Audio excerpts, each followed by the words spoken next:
Magandang umaga mga kalapatids. Kuya Toy Beats para magbigay ng update dito. Mga kalapatids. Ngayon mga kalapatids, kaninang 4:30 nagising na tayo sa kahapon. Bandang alas 10 nag-umpisa na itong bagyong uwan. At hindi kami nakatulog dahil nga ang lakas ng hangin. At nag-worry ako dito sa aking kulungan dahil first time nila nakasagupan ng malakas na bagyo. 11 o'clock. Kaya ngayong umaga, sisilipin ko itong kulungan kung ano na nangyari. Kanina pinuntahan ko na pero ito, tingnan nyo mga kalapatid, ang kalat. 11 o'clock ng Tapos gabi. nagtataka ko, paglabas ko, meron lumilipad. Mga kalapati ko yan, meron sa labas. Ayun pala ito, mga kalapatids, nabutas. Ayan o, nabutas. Ito, binalik ko na, baka lumabas lahat eh.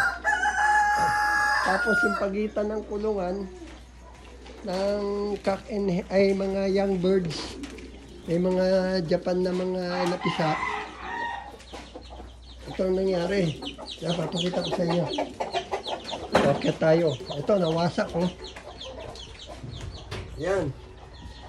Nawasak mga kalapatids oh. Repair na naman to. Dito nga tayo sa taas. Ito medyo nawalisan ko na nga ng konti ito.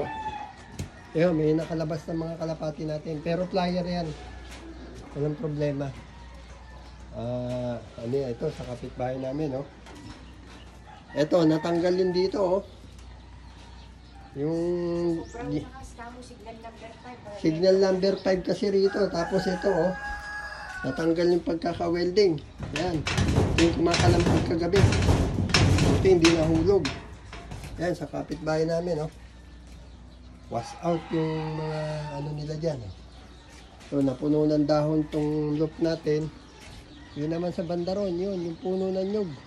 Nabali. Sumalpok kung dun sa kabilang bahay. Nadaganan yung bubong isang bahay. Ayan o. Yun naman aking Bangkok, santo, no? Naputol yung mga ibang sanga. Yan, meron tayo na iwang flyer dyan na nakalabas, dalawa. Kasi nung pumasok ako, sila, lumabas na rin dun sa nabutas na parte. Ay, grabe, tingnan mo, pinagkabuhol-buhol niya yung mga puno ay dahon ng nyug. Ibig sabihin, yung hangin umiikot. Ayan o. Puti ka mo itong sa likod bahay namin, pinaputol niya na muna itong puno ng langka niya, pinatriman niya, bago pa dumating ang bagyo. Ayan o, grabe o. So, dito tayo, tignan natin itong gunting nangyari dito. Hindi ako makatulog. May bumabangon tayo dahil na nag-aalala ako sa mga kalapate. Ito yung mga young birds, sigurado. Dahil yung divider nila na sliding, nabuksan. Kaya sigurado ako na may nahalo rito kasi binilang ko itong flyer. 26 plus yung nasa labas na dalawa, 28. 31 yan. So, nandito yung iba. Nahalo rito.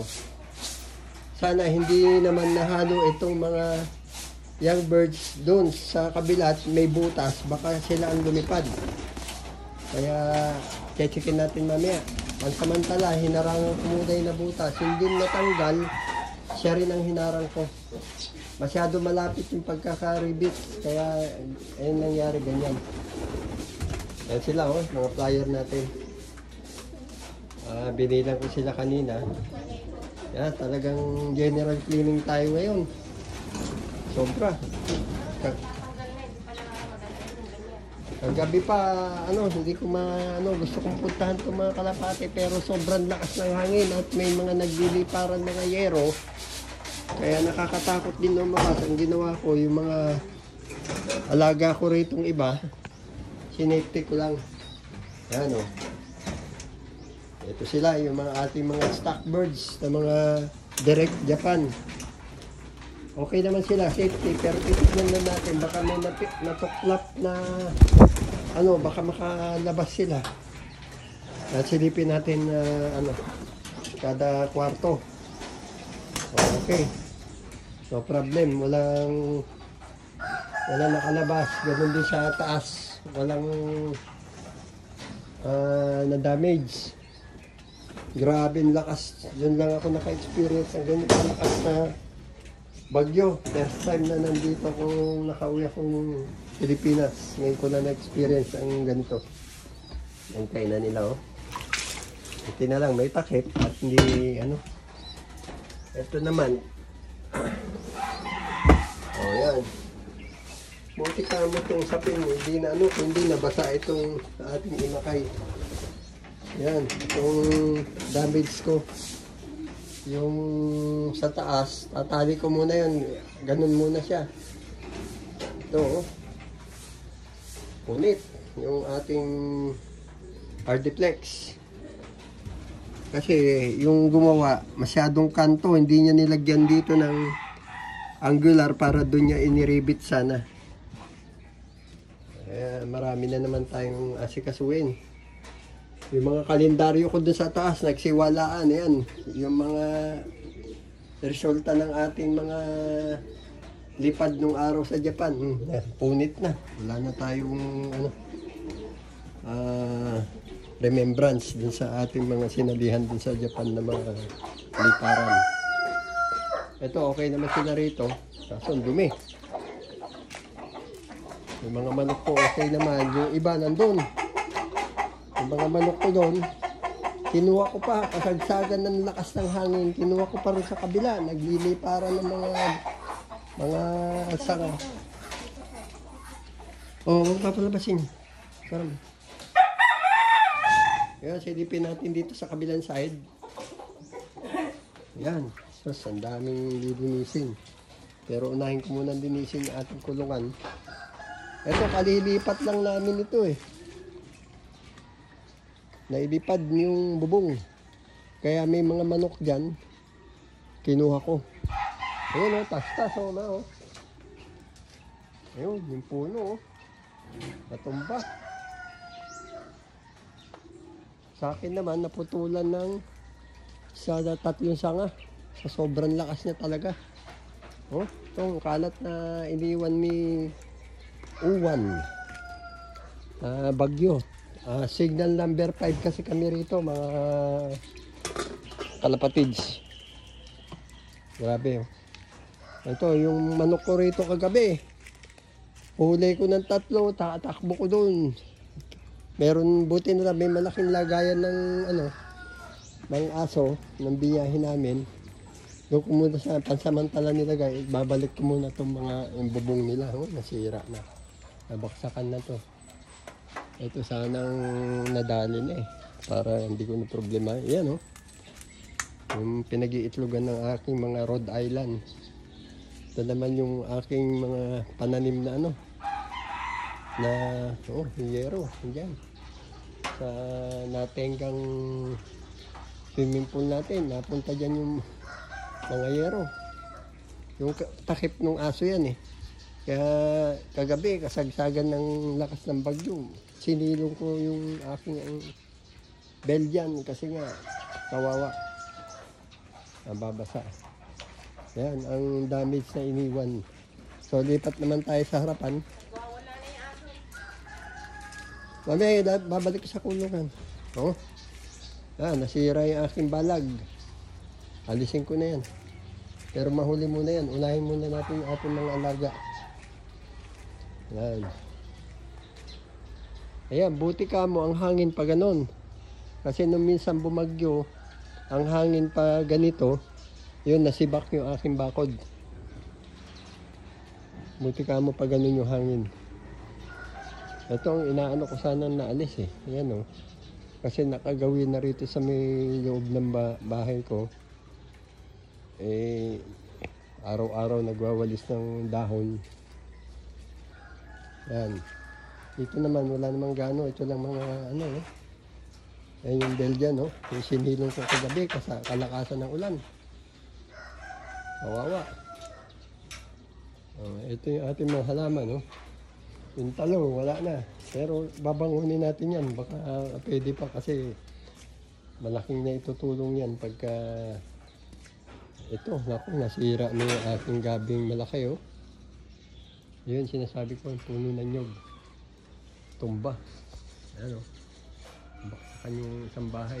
Diyan nakakabit yung mga kuryente. Delikado. So, ito naman yung kuryente ko dito. Okay naman. Kaso may dahon ng saging. Kailangan tanggalin yan. Ito, may wire na naputol. Yan, mga halamang ko. Oh, dumi. Yan, nabasag yung ating bonsai, oh. Ayusin natin mamaya ang konti yan. Huwag muna natin galawin. Ito yung sasakyan. Itong sasakyan, ayon sa anak ko, yung kanyang sasakyan, meron kasi ditong ano, yun. Ayun. Ayan, nakasandal dito. Naitulak ng hangin, medyo na-damage siya ng konti lang. Madali lang ano yan, salamat naman at ganyan lang ang damage niya. So, as of now, ganito naman, okay naman dito. Naku, may kawad ng kuryente, oh. Mahirap hawakan yan, baka ano yan, kung ano yan. Ayan. Okay naman, safe naman dito sa garahe itong isang sasakyan namin. Dito, umikot na tayo sa bahay. Ito pala, kaya pinasok ng tubig. Buksan ng hangin. Nakaisip pa tayo sa paligid ng ating bahay. Ito, ngayon, nasibak. Sana tuluyan na yan kasi yung kalat niyan, ako parating naglilinis. Balik na natin. Aso dyan, nagwawala na rin sa maliit na kulungan. Ito, pero ayusin ko muna para sigurado. So, yan. Ito yung mga alaga natin. Yan naman yung ating kalapati. Buti hindi ito nasibak. Dahil nandyan yung mga importanteng mga kalapati. So, kung yan ang nasibak, bye-bye breeder. Wala na tayo ng mga breeder. Ayan. So, ang gagawin natin ngayon, mga kalapatids, linis. Pakita ko sa inyo yung before and after, pero hindi kaya ng isang araw to. Ayan. Yan ang iniwang bakas si Uwan. Dito sa ating loop. Dito sa ating bahay, dito sa probinsya. Pasalamat po tayo at hindi nabutas dito. Andito yung mga Japan natin at yung mga breeders natin. Dito naman, kung nabutasan nga itong isang dingding dito, at least flyer sila. Yun, nasa labas pa isa, oh. So, maswerte ko at yung nyug na to medyo matatag. At yung hangin, hindi papasok dito sa amin, kundi palabas.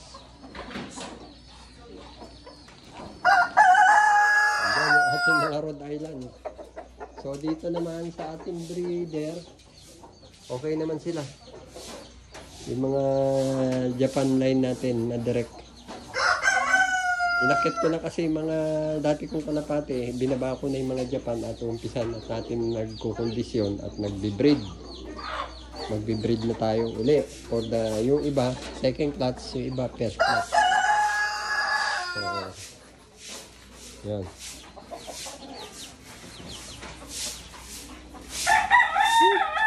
Konting kape-kape muna. Ma. Outro. So hanggang dito na lang mga kalapatids po na ang aking update sa inyo sa itong nangyaring bagyo rito at saka dito sa ating loop at dito sa ating bahay. At before and after na lang, may konti. O kaya bukas, papakita ko po sa inyo yung ating mga ayos dito. Kaya madilim. So, pasensya na po, medyo madilim pa. At kanina pang 4:30, nagising na tayo. Alas 1 o'clock na tayo nagpahinga. Hindi natin makakatulugan itong mga ating mga alaga. Kawawa naman sila. So, like, share, and subscribe na lang po mga kalapatids. At ito si Kuya Toy Biz at nag-update po sa inyo sa araw na to. Salamat po. Arigato. Salamat. Bye.